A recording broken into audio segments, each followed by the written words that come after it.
chers amis, je vous salue au nom de notre Créateur. Pour répondre à ta question, Pierre, c'est le principal objectif, je dirais, est simple. C'est de rétablir la vérité historique. Pourquoi est-il important de rétablir la vérité historique? Souvenons-nous, quand nous étions jeunes à l'église, que nous commencions à étudier la parole, la Bible. Et l'image que nous avions à l'esprit, c'était que cette parole décrivait un peuple lointain, qui n'avait rien à voir avec nous. Il décrivait aussi des relations, des péripéties, des difficultés, des relations du Créateur avec sa créature, et que ça ne nous concernait pas tellement. Mais nous sommes des invités lointains, qui n'avaient pas de connexion directe avec le Créateur.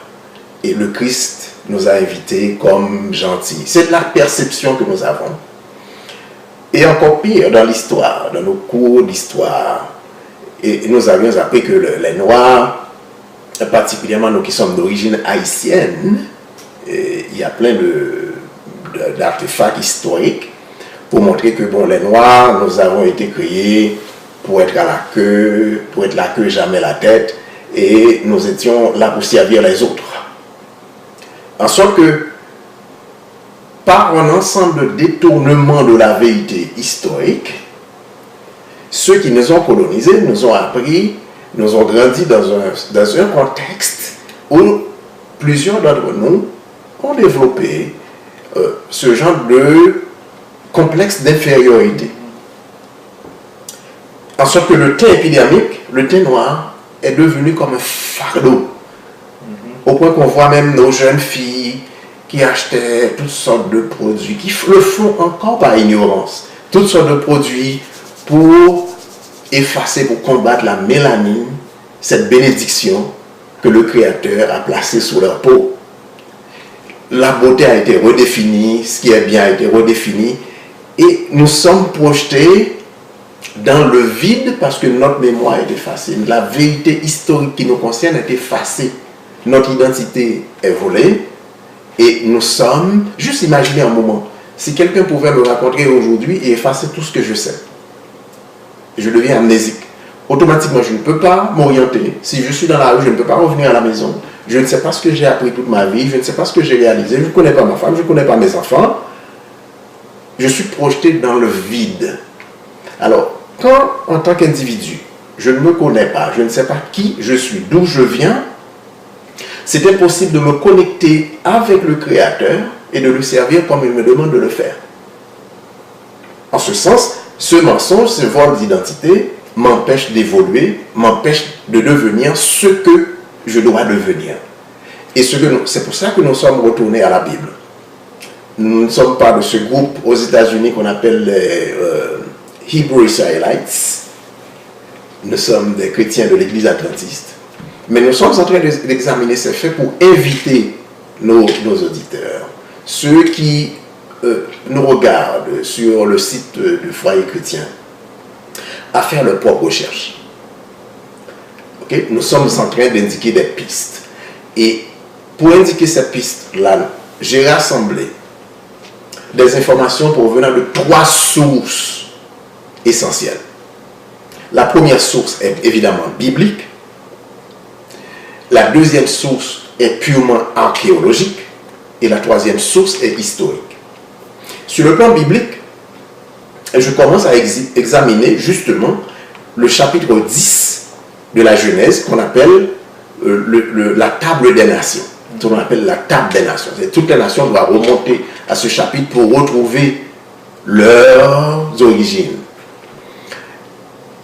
Et deuxièmement, j'ai examiné un ensemble de publications, un ensemble de résultats de recherche contemporaine sur l'Égypte ancienne. Des travaux réalisés par Dr. Ben Yokinen, par Dr. Ivan Van Sertima, par plusieurs autres chercheurs européens, africains, caribéens, nord-américains. J'ai lu, j'ai examiné ces travaux-là qui confirme justement ce que la Bible a dit, que je vais expliquer dans quelques instants en introduisant justement cette première émission à partir de Genèse chapitre 10. Ça, c'est la source archéologique. Sur le plan historique, il y a des faits très marquants qu'on peut aller chercher à partir du livre de Daniel, qui nous montre comment l'Empire grec a envahi l'Afrique, ce qu'on appelle le Moyen-Orient. Le concept Moyen-Orient n'existe pas, c'est une invention récente. Alors, le continent africain couvre tout ce qui est maintenant Syrie, qu'on appelle Israël, qu'on appelle l'Arabie Saoudite. Tout ça fait partie du continent africain. Le chapitre 10 de la Genèse nous le montre très clairement. Alors, à partir de ce moment-là, l'évasion des Grecs, d'Afrique par les Grecs, et ensuite les Grecs vont être défaits par les Romains, et l'Empire romain évidemment va passer, et la montée justement des les Maures en Europe, jusqu'en 1485, quand les Maures qui étaient des Noirs vont être défaits à Granada, et va commencer la grande période humiliante de l'esclavage des Noirs, les amener comme des bêtes de somme en Amérique dans des plantations un petit peu partout. Et tout ça est prévu par la Bible. Comment il va arriver là? Alors, pour résumer ma pensée, tout ce que je viens de dire, on essaie de rétablir les origines bibliques des Noirs à partir de Genèse chapitre 10. Et Genèse chapitre 10 va alimenter deux autres sources. Une source archéologique, et je fais référence à des résultats archéologiques contemporains que nous aurons l'occasion d'examiner plus loin. Et ensuite, une source purement historique. Je reviens à la première source, parce que je viens d'indiquer 3 sources essentielles que nous allons examiner tout au cours de cette série d'émissions. Si je reviens à la première source, qui est essentiellement biblique, nous commençons à lire, j'invite nos amis à lire avec nous, je ne vais pas lire de façon systématique, mais j'ai devant moi la Bible en version anglaise et la Bible en version française. Et j'invite nos amis qui ont la Bible en français à lire aussi, bien que l'anglais me donne un petit détail important qui ne se trouve pas en français. On vient de faire la comparaison au verset 5. Alors, ce que la Bible nous dit, c'est le déluge. La terre est détruite, c'est le chaos complet. 8 personnes ont survécu au déluge, et ces 8 personnes-là, c'est la famille de Noé. Et dans la famille de Noé, on retrouve 3 figures essentielles signalées par les Écritures, par le chapitre 10, les 3 fils, en fait, qui s'appelaient Sem, Ham et Japhet. Excusez-moi si je ne prononce pas comme on dit en français, parce que j'essaie de rester le plus proche possible de la version originale qui est la langue hébraïque. Alors, j'essaie de prononcer les noms plus en hébreu, même si ce n'est pas parfait, que l'anglais ou le français, parce que la lettre G n'existait pas à l'époque. Okay? Alors, vous m'excusez, ce qui ressemble à une forme de purisme. Ce qui est essentiel de retenir, c'est que la Bible nous explique où les fils de Noé vont s'établir. Le premier fils de Noé, Sem, on nous donne le lieu de leur résidence, et on va parler de leur temps épidémique dans un instant. Et le lieu de résidence de Ham et de ses fils sont indiqués par la Bible. Alors, quand on regarde sur la carte qui est projetée pour vous permettre de bien voir ça sur la carte de l'Afrique, vous allez regarder ce qu'on appelle le continent africain, qui ne s'appelait pas Afrique à l'époque, mais je vais me résigner à dire Afrique. Et vous regardez ce qui est aujourd'hui la terre de Canaan, là où les Israéliens et les Palestiniens se battent maintenant. Et il y a une différence entre Israélites et Israéliens. Israéliens, ce sont ceux qui habitent la terre d'aujourd'hui, qui se battent contre les Palestiniens.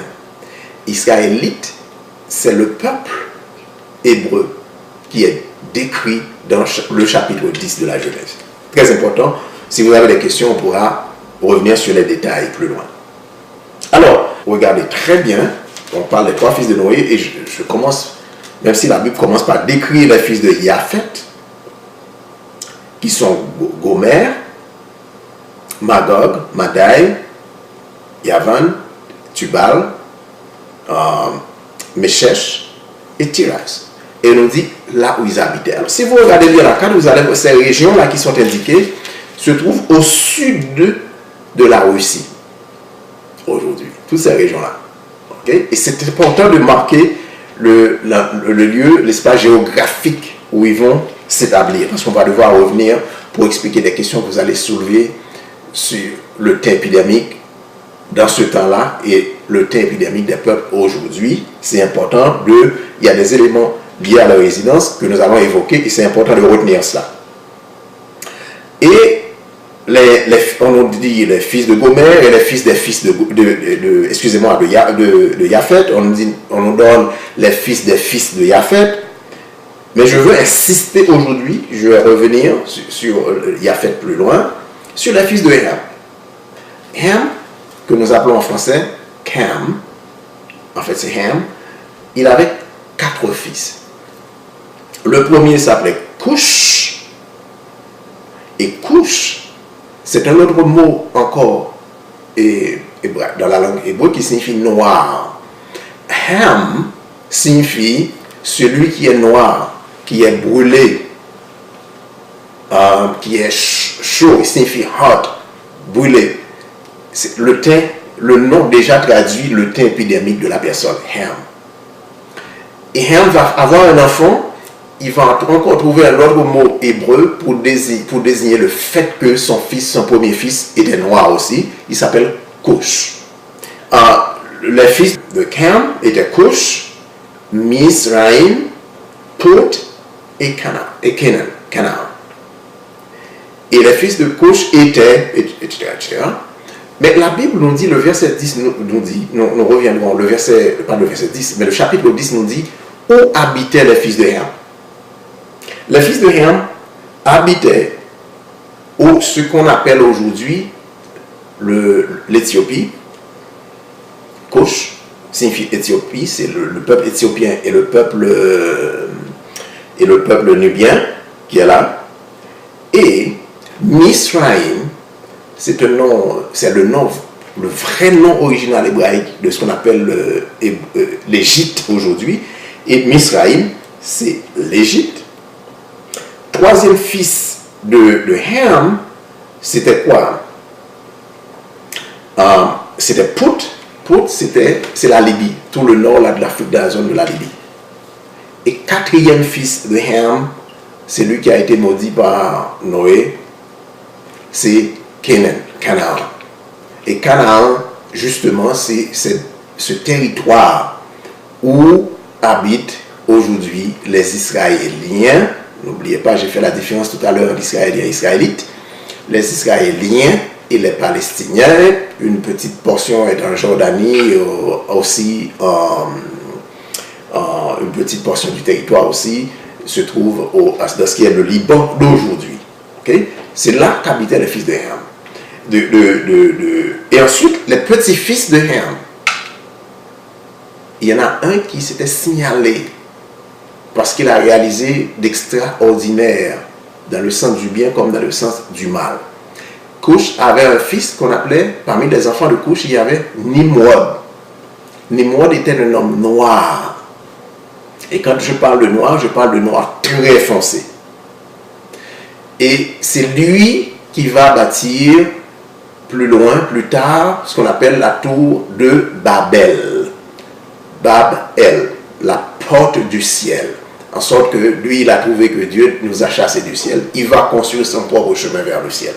Et nous savons ce qui s'est passé à la tour de Babel. Et ça, c'était l'œuvre de Nimrod. Nimrod a établi un empire qui couvrait tout ce qui est l'Iran, l'Irak, l'Inde, qui est un pays noir, n'oubliez pas, et l'Iran, l'Irak, qui étaient aussi des pays noirs.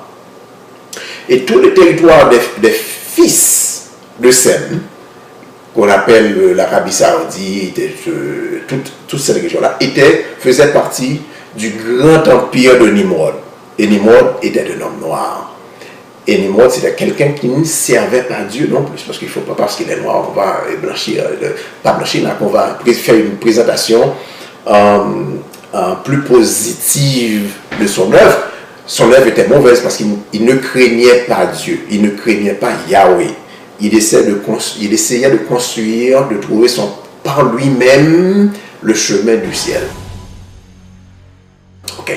Maintenant, on a parlé de Ham. Retournons maintenant, parlons des fils de Sem. Les fils de Sem ont donné naissance, on parle de Héber comme premier fils de Sem. Parmi les fils de Sem, on va rentrer dans les détails plus loin, je fais un résumé mais à ce moment-ci. Héber a donné lieu, le nom d'Héber a donné lieu à ce qu'on appelle les Hébreux. C'est de son nom. Et Héber était le premier Hébreu, si vous voulez. Et ensuite, Abraham était de la lignée de Héber, la lignée de Sem. Abraham va donner naissance à deux fils, Ismaël et Isaac. Isaac va donner naissance à Ésaü et Jacob, ou bien Jacob. Ésaü, la Bible nous dit qu'il est né roux et poilu. Donc c'est la première mention de quelqu'un qui était né de façon albino. Il était un albino. Okay? Et c'est Ésaü il est le père d'Édom. Okay? Et ensuite, Jacob va avoir 12 fils. Et ce sont ces 12 fils-là qui vont descendre en Égypte et on va voir comment les fils de Sem ont cohabité, si vous voulez, avec les fils de Ham, qui étaient noirs, et de façon indistincte. On ne pouvait pas distinguer les enfants de Ham et les enfants de Sem. Ils se ressemblaient tellement, ils avaient la même pigmentation, le même teint, si vous voulez, épidermique. Ils étaient tous noirs. Je vous donnerai des évidences, des preuves bibliques de tout cela plus tard. Et quant aux descendants du troisième fils, Japhet, la Bible nous expliquait aussi où ils sont partis habiter. Ils étaient tout au sud de la Russie. Et le territoire de Gog, le territoire de Magog, ça fait partie du sud de la Russie. Toute la région de la mer Noire et s'étendant vers l'Ukraine aujourd'hui.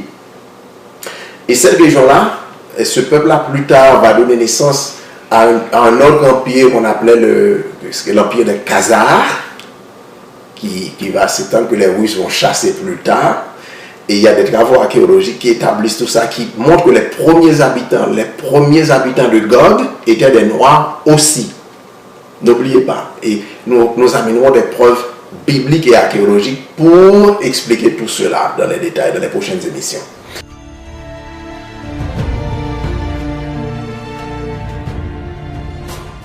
Pourquoi nous devons faire tout cela? Parfois, quand on parle, j'évoque ces questions avec plusieurs gens, plusieurs personnes, plusieurs dirigeants, je dirais mieux, de l'Église, on dit, bon, tout ça, c'est pas important. Si c'est pas important, pourquoi on nous a caché tout cela?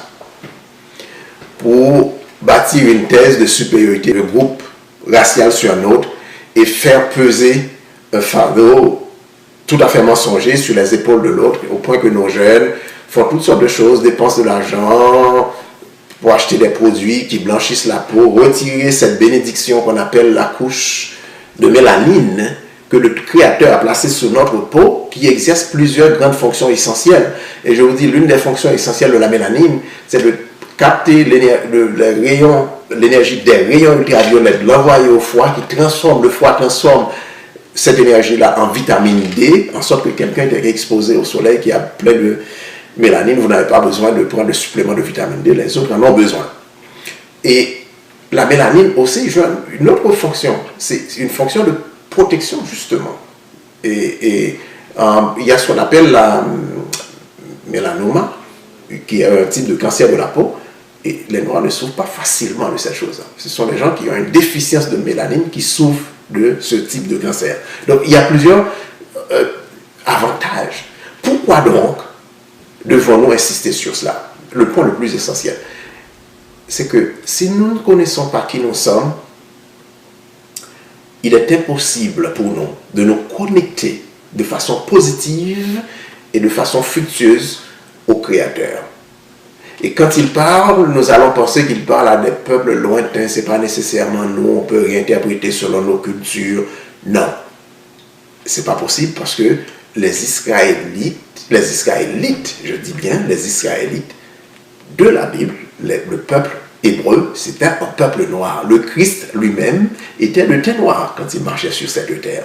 Nous avons des évidences bibliques et des évidences historiques pour tout cela que nous allons fouiller, que nous examinerons au fur et à mesure que vous nous poserez des questions et nous permettrons de bien cibler, de bien rassembler nos thèmes et de les présenter. Et deuxième aspect important du fait de connaître qui nous sommes, c'est que nous avons une mission auprès de nos frères et de nos sœurs. Et quand nous savons que le Créateur nous parle directement, nous pouvons connecter, nous pouvons être en contact de façon plus positive et plus fructueuse avec les autres, avec nos prochains. C'est essentiel, c'est important. Si ce n'était pas important de revenir sur ces questions-là, pourquoi donc, au cours de l'histoire, des peuples, des nations nous ont caché tout ça? Pourquoi notre identité a été volée? Pourquoi on nous cache notre identité? Nous ne pouvons pas le savoir. Nous ne sommes pas en train, nous le répétons, de venir, de rechercher dans l'histoire pour établir une autre thèse de supériorité raciale, mais nous voulons rétablir la vérité historique telle que le Créateur l'a implantée au moment de notre création. Alors, nous parlerons des questions comme une jeune me l'a présenté, qui est de ma famille, qui me disait, bon, si le peuple était noir à l'époque, comment se fait-il qu'il soit de teint clair aujourd'hui? Ça s'explique par les travaux de Cheikh Anta Diop, et j'invite nos amis à rechercher des vidéos sur YouTube, sur les travaux de Cheikh Anta Diop. Il a fait un travail extraordinaire et qu'on n'arrive pas à contester pour prouver comment je peux, de génération en génération, être décolorié et avoir un teint plus clair. En sorte que la différence entre les hommes qui donnent naissance à la thèse raciste est une émanation des faussetés du malin pour nous éloigner de notre Dieu et pour nous empêcher de vivre dans l'unité des peuples pour laquelle le Christ a prié dans Jean 17, versets 21 et 22. Donc, connaissant la vérité, nous affranchit parce que le Christ nous l'a enseigné, vous connaîtrez la vérité vous affranchira. Ça fait partie des choses à connaître pour pouvoir mieux servir notre Créateur et pour pouvoir mieux servir les autres aussi, sans complexe. Donc, il faut servir les autres sans complexe. Et ça fait tomber toutes sortes de complexes. Alors, au fur et à mesure de l'émission, au fur et à mesure de vos questions, vos interactions, vos critiques, nous permettront de mieux cibler les prochaines présentations alors que nous allons progresser plus dans les détails. Et nous espérons bien recevoir vos questions.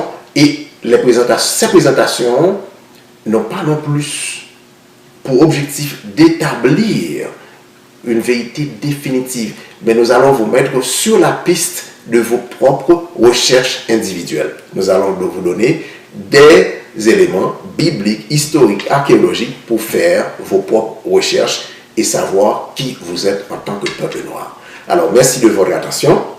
Je vous dis à la prochaine. Que Dieu vous bénisse.